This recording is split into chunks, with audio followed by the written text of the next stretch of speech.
pemimpin itu mulia, tapi bahaya.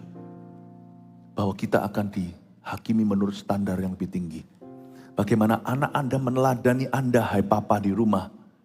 Itu nanti Anda harus menjawab Tuhan suatu hari di akhirat. Makanya itu jangan anggap remeh kepemimpinan. Hanya karena tidak kelihatan sama teman-teman di luar sana. Ini kan keluargaku. There is Jesus everywhere.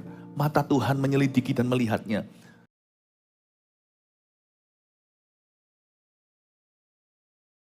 We've come to church to say that we love you.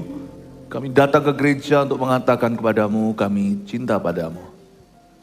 Sekalipun kasih kami tidak sempurna, Bapa, terimalah persembahan cinta dari hati umat-Mu yang mendalam.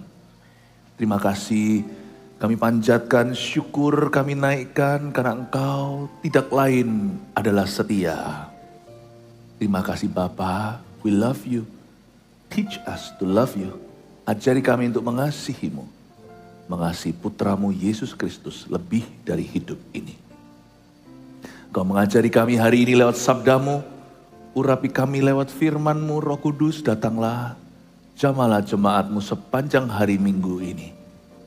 Biarkan nama Tuhan ditinggikan dan hidup kami dipersembahkan. Sembunyikan hamba-Mu di balik salib-Mu as always, Lord Jesus. Dalam nama Yesus, haleluya. Amin. Selamat pagi, kasih tepuk tangan dulu, beri semangat satu sama lain. Puji Tuhan, silakan duduk. Hari ini adalah seminar kepemimpinan. Saya sebut leadership seminar sekalipun ibadah, full 5 kali, ini menunya. Jangan ketinggalan salah satu. Karena ini adalah perlengkapan rohani kita untuk memimpin apapun dan siapapun. Setiap kita dipanggil untuk menjadi kepala bukan ekor. Bukan berarti kita jadi orang yang gaya. Semua itu hati hamba. Tapi urapan kita itu pemimpin. Cepat lambat semua orang kan memimpin. Paling tidak sekarang kalau kita adalah kepala keluarga di rumah masing-masing, Anda pemimpin. Ibu rumah tangga pun adalah pemimpin. Saya ajak kita untuk melihat bahwa kepemimpinan itu dari Tuhan dan harus dijalankan sesuai dengan kehendak Tuhan. Kita akan belajar tentang Yosua dan Musa. Ulangan pasal 31, mari kita buka bersama ayat 1 sampai 8. Ambil catatan, jangan ketinggalan setiap pewahyuan. Dan kalau Anda tidak bisa menghadiri 5 ibadah ini, tolong dicicil minggu ini, didengarkan pelan-pelan. Yosua sebagai pengganti Musa, ulangan 31 ayat 1. Kemudian pergilah Musa, lalu mengatakan segala perkataan ini kepada seluruh orang Israel.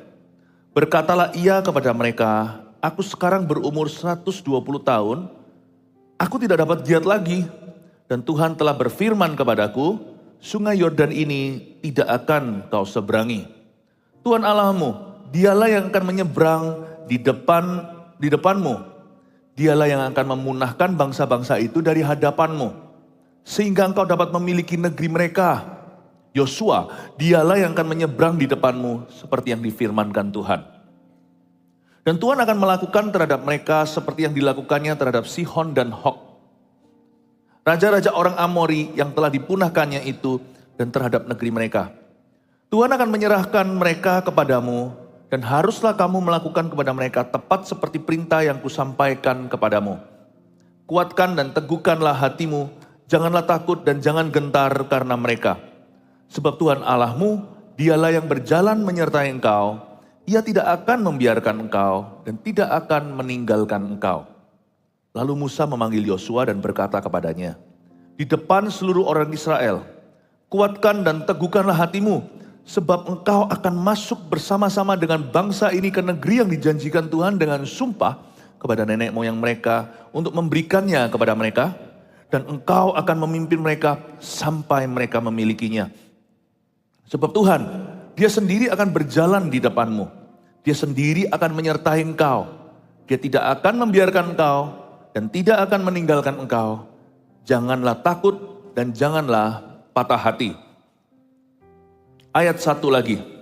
Kemudian pergilah Musa, lalu mengatakan segala perkataan ini kepada seluruh Israel. Perkataan Musa ini banyak sekali gizi. Di dalamnya cerita tentang bagaimana Tuhan berurusan dengan dia waktu Musa membuat suatu kesalahan yang fatal. Di dalamnya juga tersirat tentang peran Tuhan bagi Yosua, pemimpin yang baru yang diangkat setelah Musa. Kita bisa pelajari sesuatu tentang kepemimpinan, bahwa apapun gaya kepemimpinanmu dan apapun jenis kepemimpinan Anda, kepemimpinan itu selalu dihakimi menurut standar yang lebih berat. Karena itu seorang bujangan jangan terburu-buru untuk menikah, benahi dulu karakternya. Anak muda gak usah mikir dulu pacaran, sekolah dulu yang benar.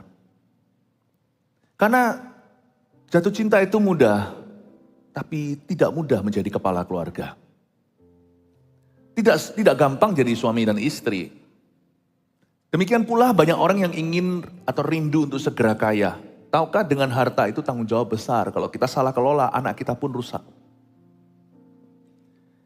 Saya gak berkata ini supaya kita gak punya visi atau gak punya ambisi. Bukan ya. Kita semua harus punya dorongan yang kuat.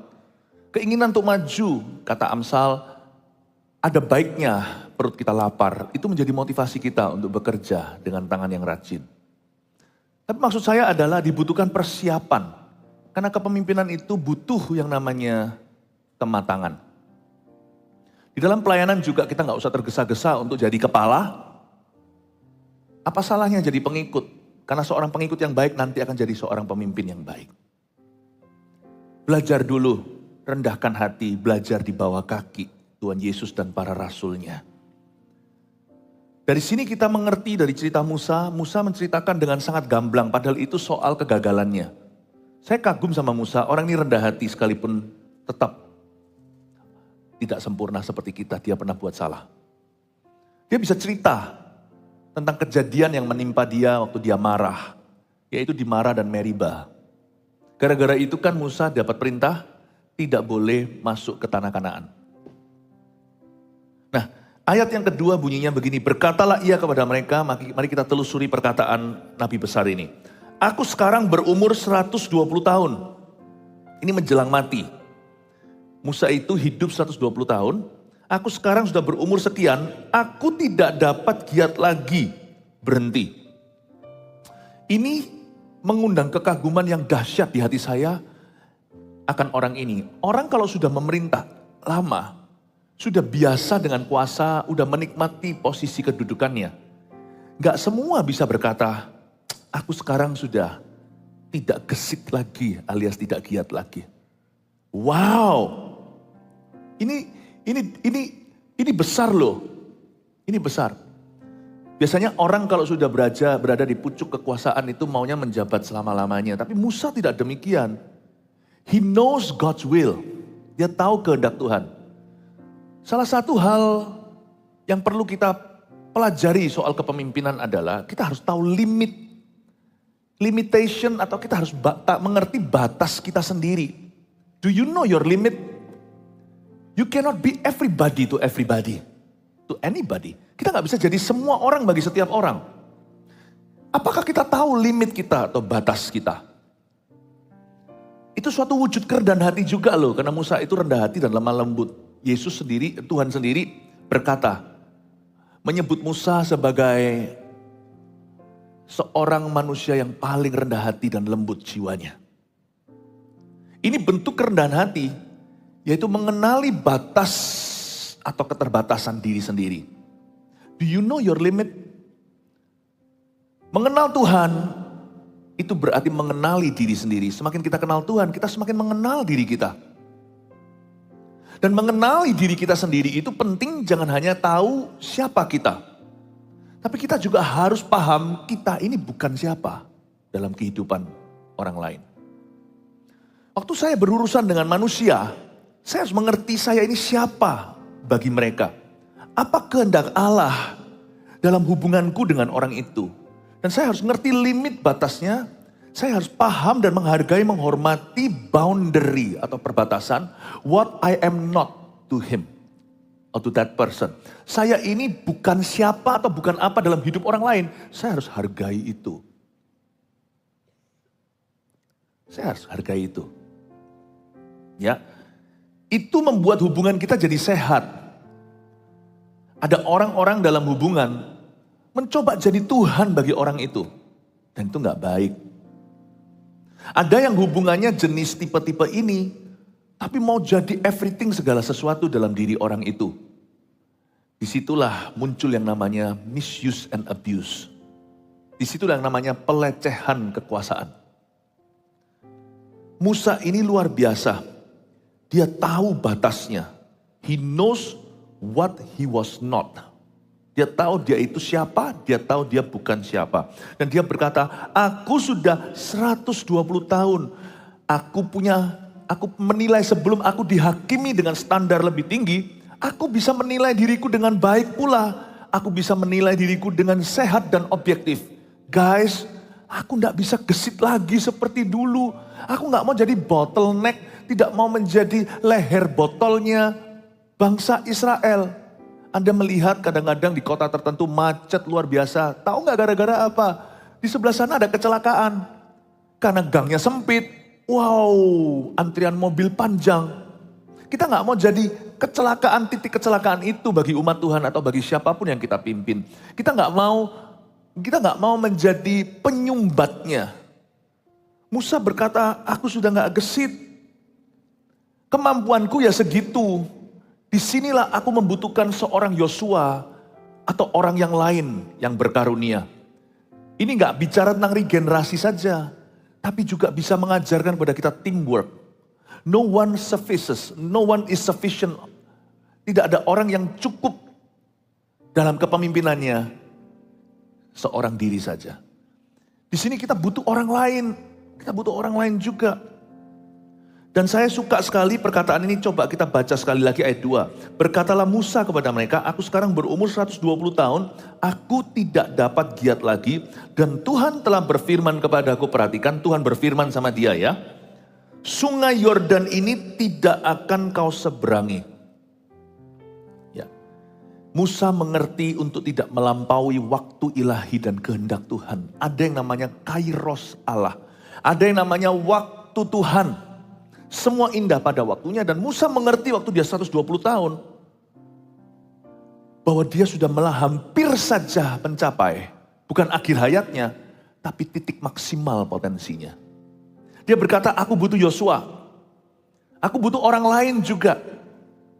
Musa ini berhati besar dan dia berkata, aku tidak mau melampaui waktu Allah dalam kehidupanku. Luar biasa loh. Tahu kapan ngerem itulah yang menunjukkan mahirnya seorang pengemudi. Kalau jos terus itu orang mabuk pun bisa. Do you know how to rem yourself? Itu bahasa Inggris campurannya. Apakah kita tahu kapan kita itu ngerem, slow down, berhenti? Seringkali yang disebut pencobaan itu bukan godaan. Pencobaan itu bukan berkata iya kepada tawaran setan. Tapi juga bisa berkata tidak dengan sesuatu yang kelihatannya aji mumpung dan bagus. Do you say yes to every business? Setiap kesempatan untuk meraup keuntungan selalu berkata ya tanpa mempedulikan mungkin perasaan orang lain, kepentingan keluarga, tanpa memperhatikan Anda mampu atau tidak, punya waktu atau enggak. Pencobaan yang Yesus alami di padang gurun itu bukanlah berbuat salah. Tapi ditawarkan sesuatu yang baik, misalnya makan. Yesus kan sudah 40 hari puasa. Dan Yesus punya kuasa. Berhak aja kalau Yesus jadikan roti dari batu. Yesus gak berdosa. Karena dia anak Allah. Batu juga dia yang punya. Kalau Anda ke ATM cash kan Anda gak nyolong uang orang lain. Kan itu uangmu.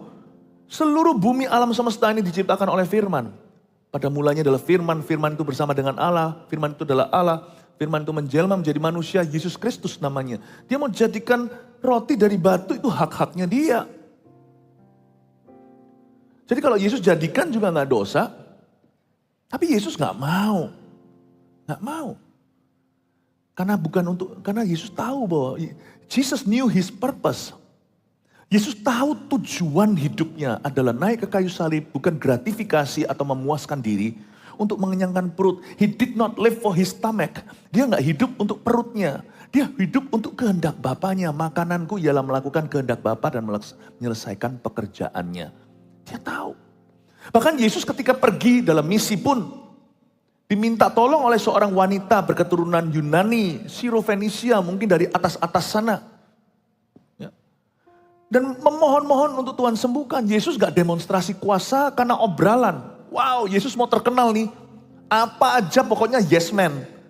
Bukan yes man, apa aja pokoknya yes, apa aja pokoknya ya.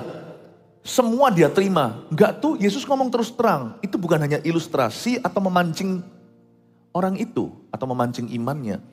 Yesus waktu bilang, aku diutus kepada bangsa Israel, pada domba-domba tersesat dari kaum Israel.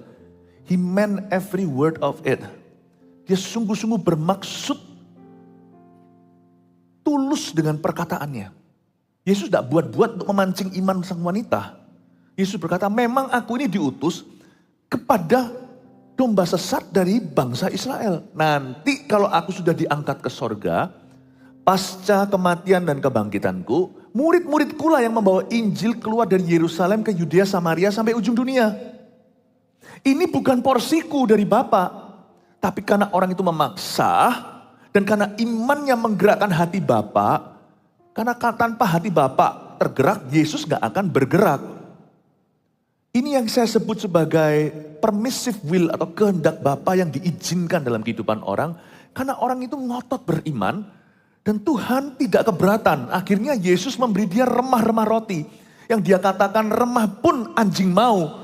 Tuhan berkata tidak ada iman seperti ini di bangsa Israel kepada mereka aku diutus. Aku tidak pernah lihat seperti ini iman kepada Yesus. Yesus berkata terjadilah sesuai dengan imanmu wanita. Sembuhlah anaknya. Tapi dari seluruh cerita ini saya bisa mengambil satu kesimpulan bahwa Yesus itu gak aji mumpung. Everything is yes to him. He knew his purpose, dia tahu tujuannya. Kepemimpinan Yesus secara fisik dan jasmani hanya sampai kepada batas Israel. Karena waktu itu belum ada gereja di Indonesia, belum ada gereja di Afrika, di Amerika, belum ada. Tapi penebusan Yesus, pengorbanannya adalah untuk umat manusia atau human race, apapun ras mereka. Tapi Yesus tahu bahwa waktunya singkat 3,5 tahun melayani in his public ministry atau pelayanan publiknya. Yesus tahu bahwa ini bukan porsinya. Luar biasa, saya lihat juga yang sama pada Musa. Aku sudah 120 tahun, ini bukan bicara tentang pensiun. Saya nggak ngajarkan ini tentang regenerasi atau successor atau pengganti. Bukan. Saya bicara seorang hamba Tuhan yang tahu limitasi, yang tahu batas dirinya. Orang yang mawas diri dan berkata enough, dia bisa berkata cukup. Atau bisa berani berkata tidak kepada kesempatan berikutnya. Bahkan Musa gak minta panjang umur loh. Buat apa umur kita panjang seperti Hizkia, tapi buat sia-sia dan lobang bagi generasi berikutnya. Jangan minta umur panjang. Itu biarkan Tuhan yang tentukan. Buktinya di dunia ini semua orang kalau nyanyi, panjang umurnya, happy birthday, happy birthday, happy birthday to you. Tetap ada orang yang panjang, ada orang yang pendek umurnya. Biar Tuhan yang tentukan. Tugasmu dan tugasku hanyalah jaga diri, tumbuh di bait Allah atau bait suci, jaga kesehatan, dan hidup bermakna. Kalau mau minta sama Tuhan jangan umur panjang, minta kehendak Allah dinyatakan lewat umurmu panjang atau pendek. Minta yang namanya meaning, arti kehidupan. Minta dampak, minta influence atau pengaruh. Biar Tuhan yang tentukan kita itu hidup berapa lama. Musa itu gak minta umur panjang, dia berkata aku sekarang berumur 120 tahun. Dalam sejarah kita tahu bahwa Musa meninggal tak lama setelah itu. Dia bisa dengan begitu jujurnya mengevaluasi diri di depan seluruh rakyatnya. Aku sudah gak giat lagi, I am no longer young. Aku gak giat lagi. Di usiaku sekarang ini sudah gak bisa ambil resiko. Kalau kalian ikut aku terus, Musa bilang begini, saya pasti main aman. Tahu gak kalau kita secara usia jasmani manusia itu di usia berapa?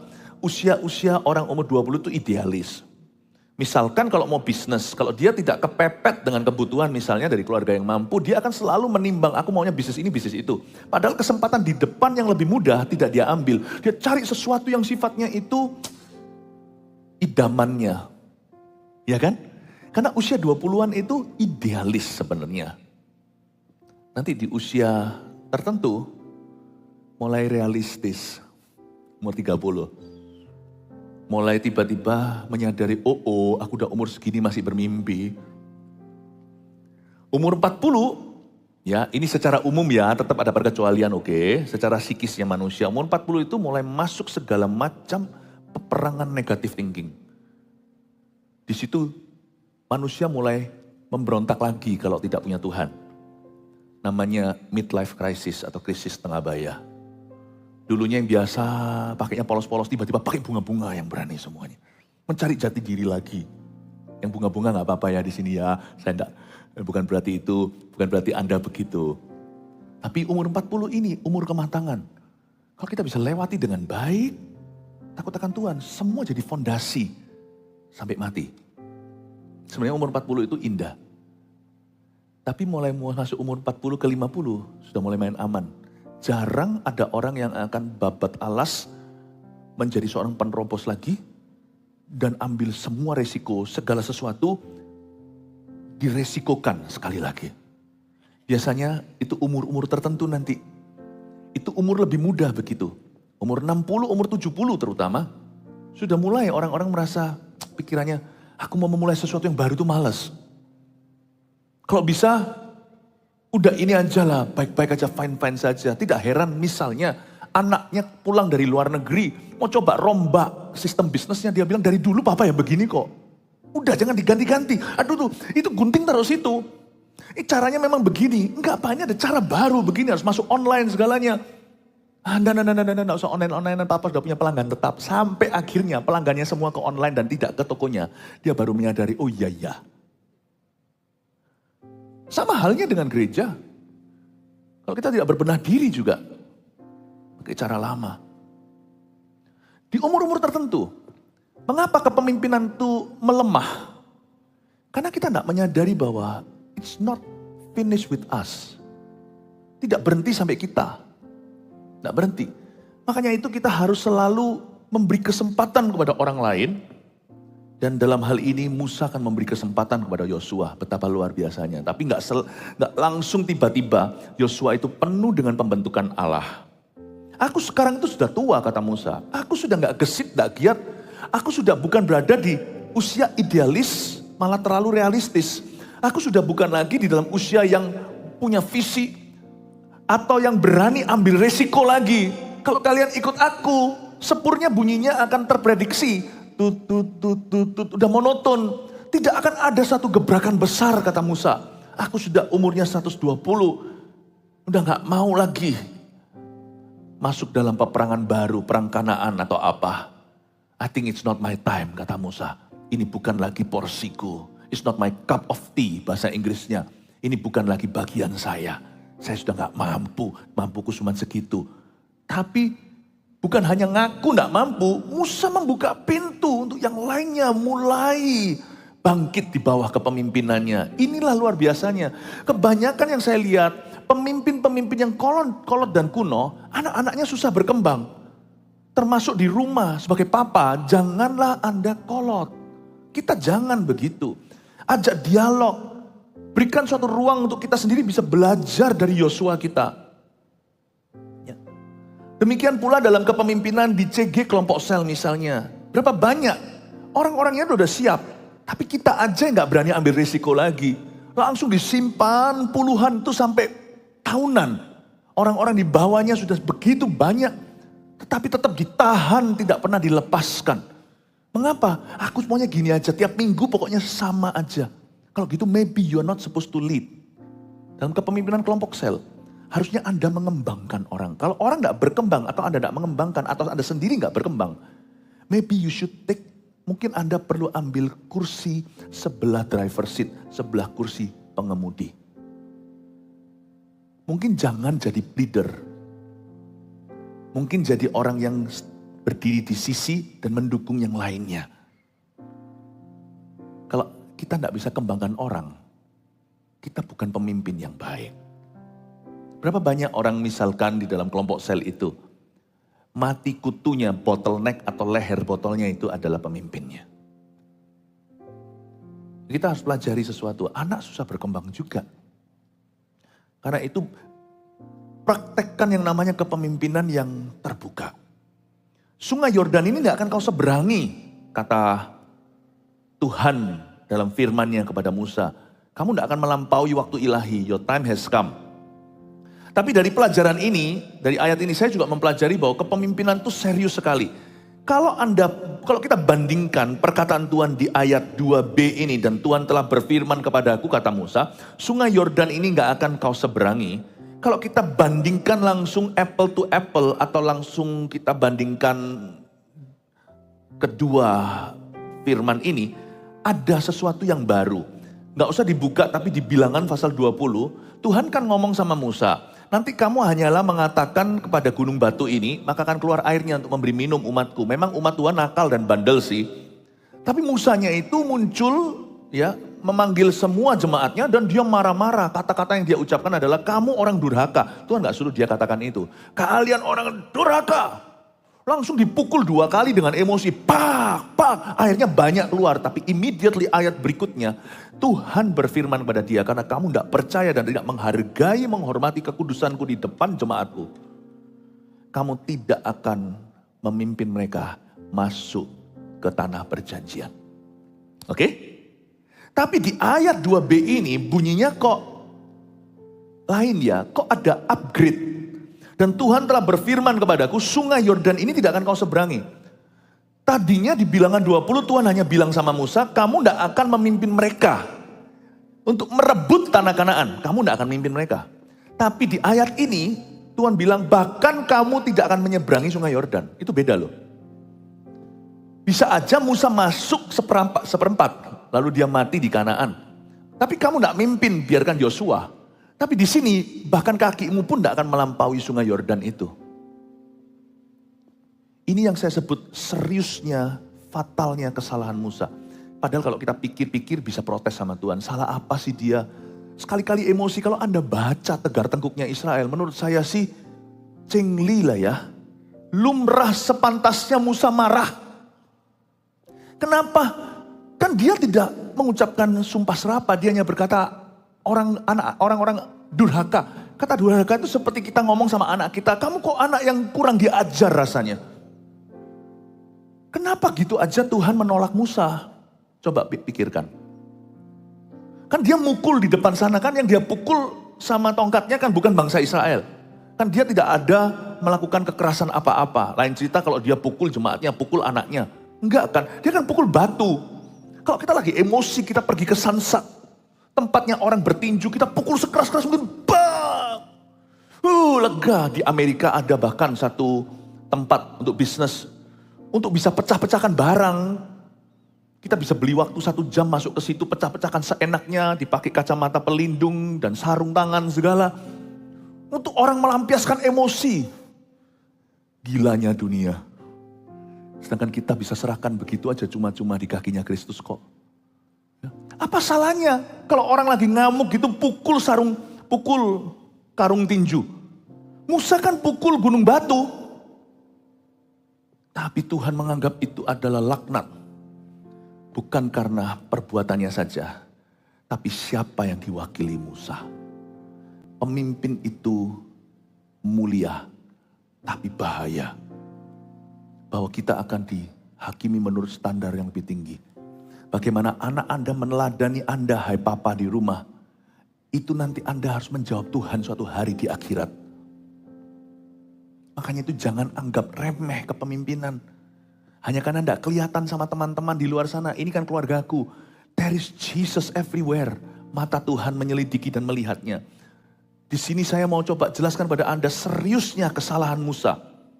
Karena pada waktu Musa pukul gunung batu itu, karena Musa ini satu-satunya wakil Tuhan waktu Israel keluar dari Mesir.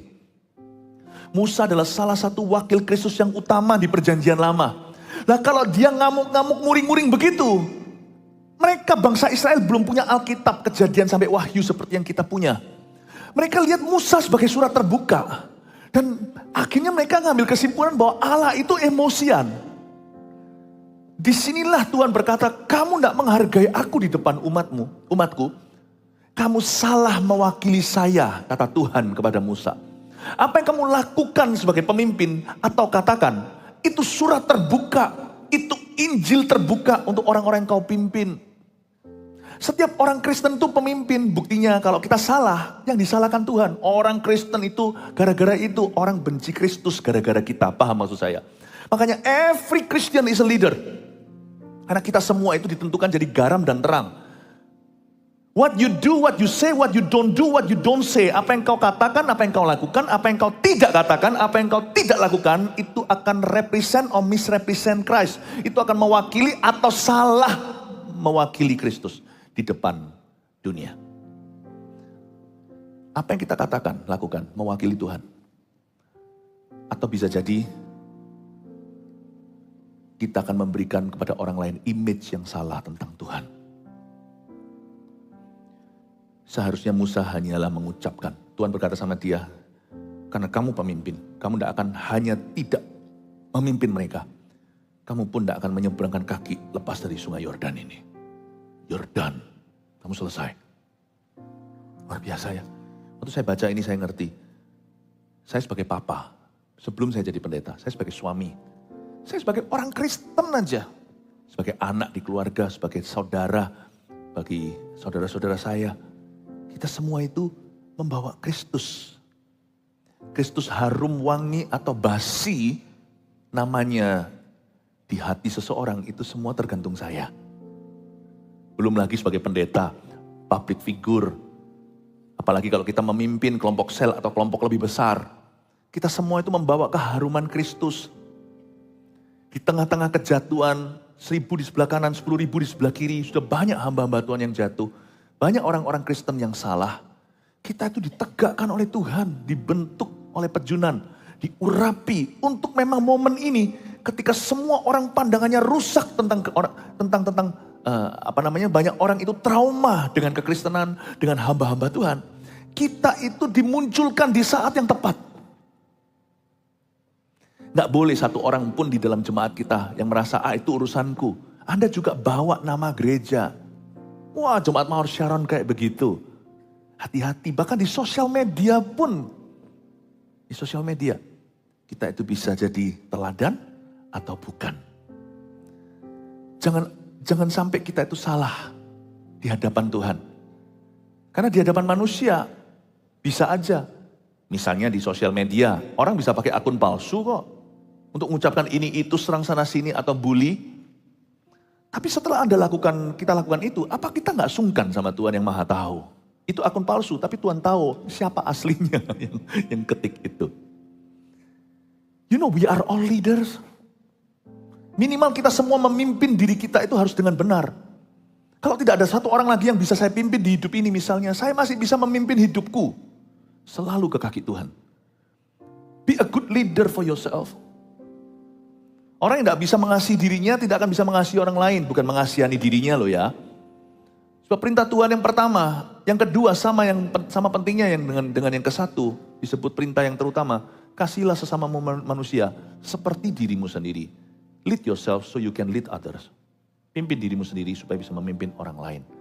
Ya, saya belajar dari pengalaman Musa ini betapa seriusnya kepemimpinan itu. Jadi nggak heran firman Tuhan berkata di Yakobus pasal 3 ayat 1, nggak usah dibuka.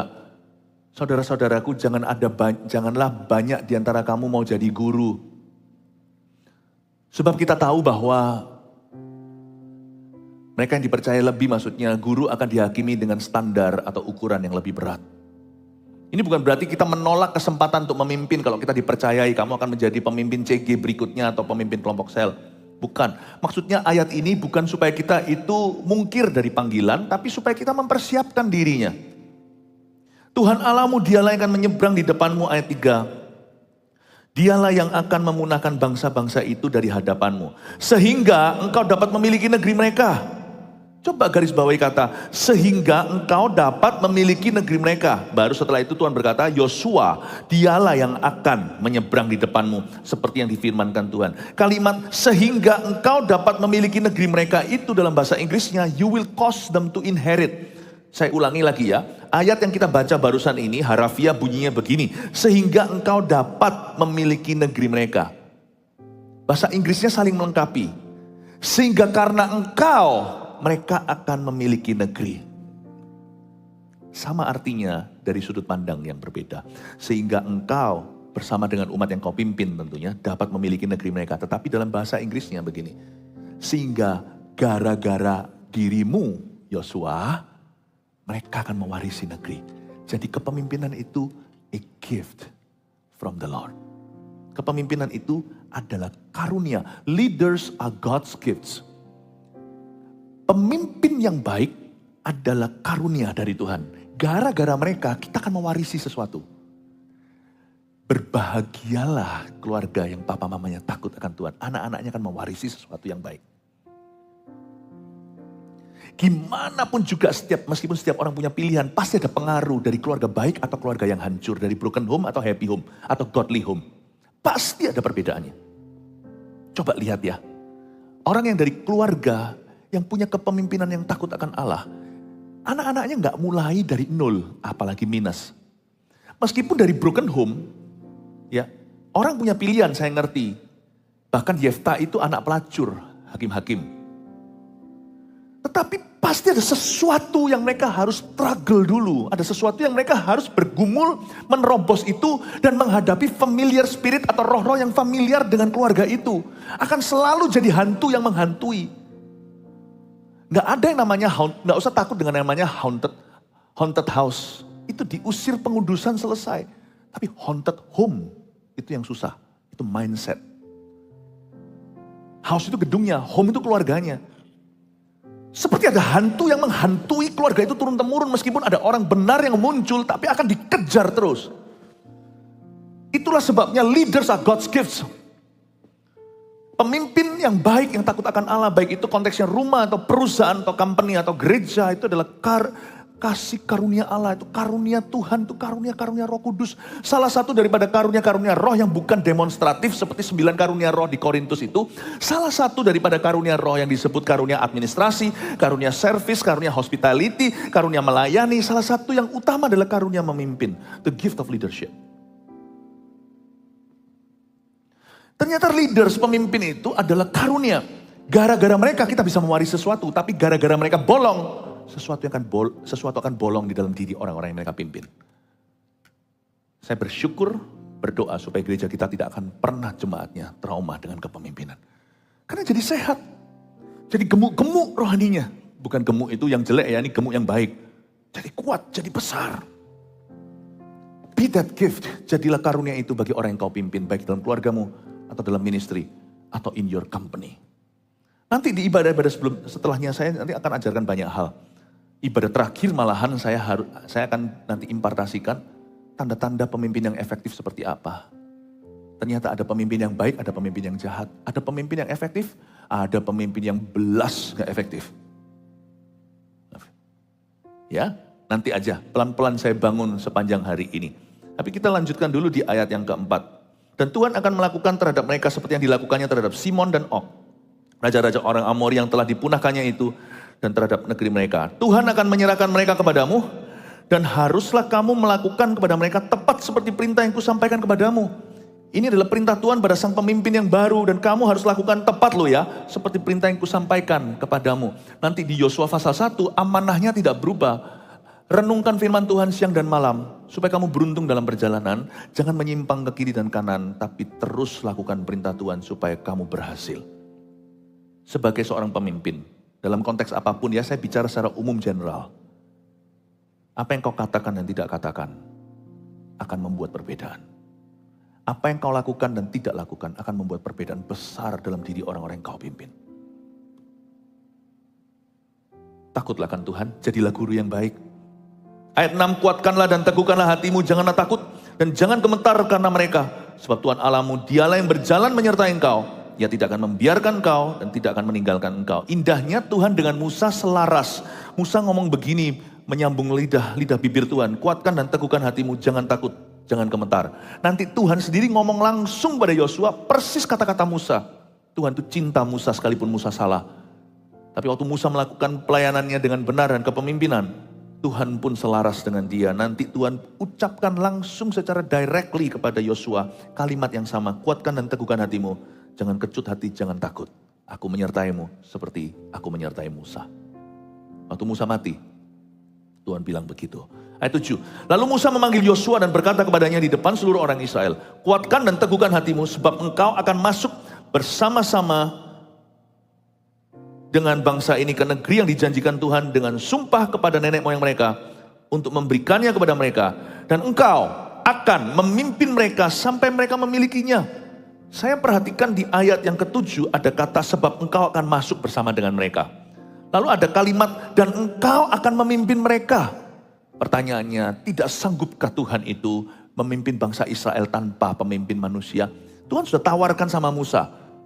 Bilang begini di kitab Keluaran 33. Tuhan bilang begini, karena mereka ini bangsa tegar tengkuk, aku tidak akan masuk. Tapi aku akan utus malaikat untuk jalan di depan.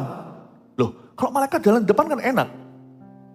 Apakah bisa Tuhan itu memimpin kita tanpa pemimpin manusia? Bisa, tapi Tuhan tidak mau.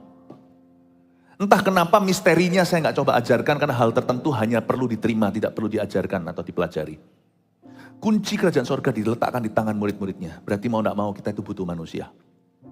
Meskipun kita punya urapan yang bisa membedakan pengajaran orang, kita tahu mana benar, mana sesat. Tapi di dalam jawatan tetap ada yang namanya guru, ada gembala, ada rasul, ada nabi, ada penginjil. Kita nggak bisa jadi orang Kristen anak Tuhan yang trauma. Aku mau percaya Yesus tanpa orang, karena gara-gara dia trauma. Trauma kali dulu pernah dia dikecewakan oleh hamba Tuhan. Bisa jadi hamba Tuhan di gerejanya, bisa jadi hamba Tuhan yang kenal dekat sama dia. Nggak bisa, mau sampai kapanpun juga kalau kita mau pulih sama Tuhan, kita harus pulih sama manusia. Kalau kita mau sungguh-sungguh dipimpin oleh Kristus, kita juga harus pulih trauma kita pada kepemimpinan orang. Sebab kepemimpinan ilahi, dari Kejadian sampai Wahyu, selalu ada tokoh yang Tuhan angkat. Karena Tuhan punya kerajaan itu kerajaan manusia pula. Kerajaan Allah itu isinya adalah manusia. Saya waktu masih kecil dulu, saya dilecehkan oleh pendeta.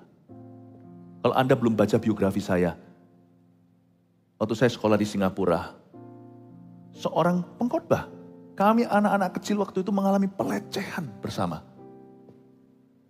Saya pulih. Sebelum saya pulih sama orang dalam hati, saya nggak bisa pulih sama Tuhan. Tuhan pulihkan saya. We all have our share. Kita semua punya porsi disappointment atau kita share of disappointment atau kita semua punya bagian kekecewaan. Tanpa kecuali kita semua dari dunia yang berdosa. Ingatlah. Tapi tidak ada alasan untuk kita tidak maju. Untuk kita tidak mengampuni. Untuk kita tidak bisa menerima lagi. Dan kembali memberi diri untuk dipimpin maupun memimpin. Ada di sini yang mungkin kecewa sama orang tuanya, sama papa, figur ayah. Ayahnya meninggalkan mamanya atau pernah lihat kekerasan dalam rumah tangga. Dan kalau kita mau pulih sama bapak, kita harus pulih juga hati kita pada ayah kita sekalipun mungkin gak bisa bersatu lagi, ampuni dalam nama Yesus. Because in the kingdom of Christ, dalam kerajaan Kristus, tanpa manusia Tuhan bisa. Tuhan bisa nggak memberkati kita tanpa orang, tanpa pendeta, tanpa pengkhotbah, tanpa gereja? Bisa. But God would not. Tapi Tuhan nggak mau. Beginilah kata-kata yang mungkin klise ya. Without us, God can. But without us, God would not. Tanpa kita, Tuhan bisa. Tapi tanpa kita, Tuhan nggak mau. Kunci kerajaan sorga diletakkan di tangan manusia, bukan malaikat. Itulah sebabnya sebaliknya tafsiran ini bagaimana? Ingatkan dirimu, Tuhan jangan berdoa begini, Tuhan besarkan anakku. Tuhan akan membesarkan anak Anda bersama dengan Anda, makanya itu bertanggung jawablah jadi orang tua. Tuhan tidak akan lakukan itu tanpa dirimu. Dan juga jangan lemparkan ke istrinya, hai suami, pokoknya aku kerja ya, mama aja yang didik dia. Nanti dia, anak-anak Anda penuh dengan figur ibu, tapi minus figur ayah. Buatnya sama-sama kok, didiknya sendiri-sendiri gimana? Karena itu dengar baik-baik gereja Tuhan. Jangan pernah berkata, anakku sudah tak serahkan aja ke sekolah minggu. Udah, gak bisa. Anda papa mamanya, kita harus bekerja sama. Tuhan dan institusi, yaitu gerejanya, tubuh Kristus bersama denganmu membesarkan anak-anak Anda, membesarkan anak-anak kita. Amin. Amin. Ini sebabnya kita harus selalu mengingatkan diri sendiri. Tanpa aku bisa nggak? Bisa. Lihat, banyak yatim piatu yang akhirnya besar, berhasil karena semua tuntunan Tuhan. Bisa nggak tanpa kita? Bisa. Tapi Tuhan nggak mau. Karena itu libatkan dirimu. Kalau memang itu porsi kepemimpinan Anda, jangan mutung, jangan absen, jangan membolos kerja. Tapi Pastor Philip, saya ini gak mampu, saya ini gak bisa, saya ini kurang gimana, saya ngerti. Seringkali kita gak mau itu bukan karena kita gak mau, tapi karena kita tuh minder, diam-diam kita gak ngaku. Ya inilah ayat yang menguatkan, yaitu ayat terakhir. Sebab Tuhan sendiri akan berjalan di depanmu. Yang penting Anda mau, Tuhan akan berjalan bersama denganmu. Dia sendiri akan menyertai engkau. Amini kalau Anda tidak percaya diri, bilang Tuhan yang sertai. Tuhan, gak apa-apa ya, caraku pas-pasan. Aku gak bisa jadi imam dalam keluarga, tapi apa boleh buat aku ayah. Jadi aku harus berfungsi. Selama Anda rindu berfungsi, Tuhan akan ada di situ. Dia tidak akan membiarkan engkau dan tidak akan meninggalkan engkau. Janganlah takut dan jangan patah hati. Saya masih ingat suatu hari sebagai seorang ayah, ya saya masih belajar, anak saya masih satu kecil, lalu habis itu dapat satu lagi. Pernah sekali saya mungkin agak sedikit berlebihan menunjukkan emosi. Pernah mungkin saya cerita ini, tapi saya gak akan pernah lupa kejadian itu. Waktu saya peluk anak saya dan saya minta maaf, sorry papa tadi agak keras sama kalian. Tapi saya gak pernah pukul ya. Anak saya itu lucu. Elus-elus saya waktu saya peluk. Dan kata, it's okay daddy, you still learning. Gak apa-apa papa masih belajar katanya. It's okay daddy, I understand. Padahal tadinya nangis-nangis, waktu saya marah kan. Loh saya bisa marah gak? Kadang-kadang bisa. Tapi kalau sekali-kali saya marah, jarang-jarang. Kalau memang berlebihan, saya pasti akan minta maaf. Saya peluk anak saya. Tapi waktu dia berkata, it's okay daddy, gak apa-apa papa. Papa masih belajar. It's okay, I understand, gak apa-apa. I forgive you. Itu kalau kita sebagai ayah yang kolot. Lu apa? Ampuni papa. Lu kira lu siapa? Gak bisa.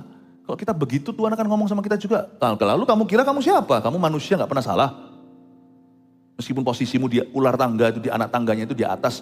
Kalau kamu salah ya bisa turun seperti ular. Kalau kamu tidak mau minta maaf kepada anakmu sendiri juga. Jadi waktu anak saya tepuk saya dan berkata, gak apa-apa papa. Aku mengerti. Iya ya, kita gak harus sempurna. Yang penting kita itu mau berusaha. Tuhan tidak akan tinggalkan kita. Jangan takut, jangan patah hati. Be encouraged. Belajarlah. Kepemimpinan itu sambil menyelam, minum air. Sambil kita itu jalankan, kita juga belajar dari kesalahan. Atau lebih tepatnya, belajar dari pengalaman. 3 poin sederhana saya kasih di sini, tulis saja atau Anda bisa potret nanti, ya, supaya menjadi rangkuman atau menjadi rangkuman dari yang kita pelajari hari ini di ibadah pertama. 1, apa itu ya? Di sini kan tadi judulnya dihakimi menurut standar yang lebih tinggi. 1, kenalilah batas-batas sehat kepemimpinan. Pahami blueprintnya apa. Jadi ayah itu lain dengan jadi manajer. Kalau Anda adalah seorang tentara, jangan jadi tentara di rumah. Blueprintnya itu yang jelas. Anda tentara itu di dalam tugas dinas. Tapi di rumah, jadilah papa.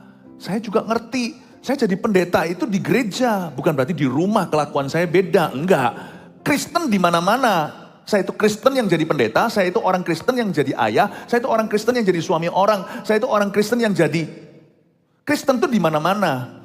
Tapi saya pulang ke rumah.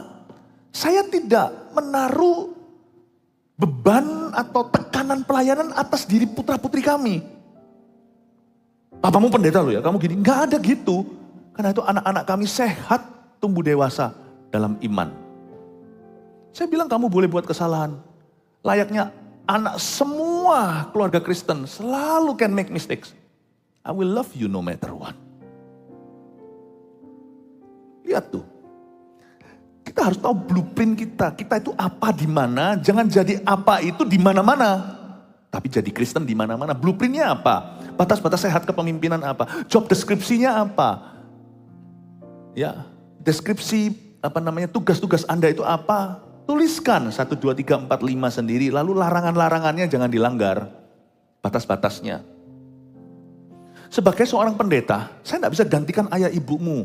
Sekalipun hubungan itu seperti bapak rohani dan anak rohani, gak bisa. Saya gak haruskan orang-orang saya pimpin lalu saya pengaruhi mereka, kamu harus panggil saya dengan panggilan tertentu lah, mami, daddy dan sebagainya. Enggak, saya gak pernah lakukan itu. Because I know who I'm not. Karena saya tahu saya itu bukan apa dalam kehidupan jemaat yang saya gembalakan. Saya tidak akan, kalau kami mengkaunselingi suami istri, kami tidak akan melanggar yang namanya wewenang sang suami.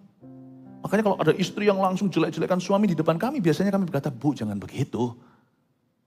Hormati suamimu. Karena suamimu adalah suamimu. Makanya kami hati-hati dalam mengkonselingi. Tidak pernah sendiri, selalu tim. Dan selalu menghargai. Menghargai, kami bukan apa dalam hidupmu. Tidak perlu segala sesuatu laporkan ke kami. Asal ada kesehatan. Kecuali kalau ada masalah, tidak bisa apa-apa ya kami harus turun tangan membantu saja. Kami bukan Tuhanmu. Kami bukan suamimu, kami bukan papamu, ada ayah di rumahmu, hormati dia. Tapi kami bekerja sama dengan keluarga Anda untuk mendatangkan kebaikan for your family. Kalau kita bisa ngerti larangan-larangan kita tidak akan pernah memanipulasi, kita tidak akan pernah memanfaatkan orang, kita tidak akan pernah menyalahgunakan wewenang. Itu harus untuk healthy. 2, seperti Musa tadi yang mukul gunung batu, ayo kita pelajari ini. Jadilah pesan dan teladan untuk umat Tuhan. Ingat ya, kepemimpinan apapun dimulai dari rumah tangga Anda. Kelompok sel, kelompok kecil, segalanya. Jadilah pesan dan teladan. Ingat, bukan hanya jadi teladan. Apapun yang kau katakan, tidak katakan, lakukan, tidak lakukan. Itu semua pesan. It's a message. Body language itu lebih bahaya daripada kata-kata. Ya? 3. Ini yang kita pelajari tentang Musa yang berkata 120 tahun. Aku tidak giat lagi. Sadarilah bahwa kita bukanlah pemimpin yang tak tergantikan. Come on. Kalau Anda tidak berfungsi jadi ayah, Tuhan akan kirim orang lain. Nanti Anda cemburu lihat ternyata orang itu lebih dengarkan orang itu. Anak Anda lebih dengarkan orang itu. Anda dan saya bukanlah pemimpin yang tidak tergantikan. Makanya itu anggaplah setiap kepemimpinan atau posisi memimpin itu sebagai privilege. Sebagai keistimewaan, sebagai suatu kewajiban dan sebagai sebuah anggaplah dirimu itu beruntung bisa memimpin siapa yang kau pimpin. Sebab engkau dan aku, kita bukanlah pemimpin yang tidak tergantikan. Makanya memimpinlah dengan humility, memimpinlah dengan rendah hati, memimpinlah dengan joy, dengan sukacita seperti kata Korintus, siapa memimpin, memimpinlah dengan rajin, joyful diligence, atau dengan rajin yang dipenuhi dengan rasa sukacita. Oh Tuhan, terima kasih hari ini aku bisa memimpin keluargaku. Kalau saya hari ini bisa mengatakan begini, terima kasih Tuhan. You know, I consider myself lucky. Saya anggap diri saya itu beruntung. Terus terang saya ngomong ini dari hati saya. Saya merasa beruntung bisa mengembalakan Anda. Saya ngomong begini bukan untuk membuat bukan untuk kata-kata yang sifatnya manis-manis. Tapi keluar dari hati saya sesungguhnya tiap hari saya berkata, Lord, thank you I can lead my family. And thank you I can lead this church. Terima kasih Tuhan, aku bisa memimpin keluargaku. Terima kasih aku bisa memimpin jemaat ini. God bless you, majulah di dalam Tuhan setiap hari. Pimpinlah dengan benar dan baik. Haleluya.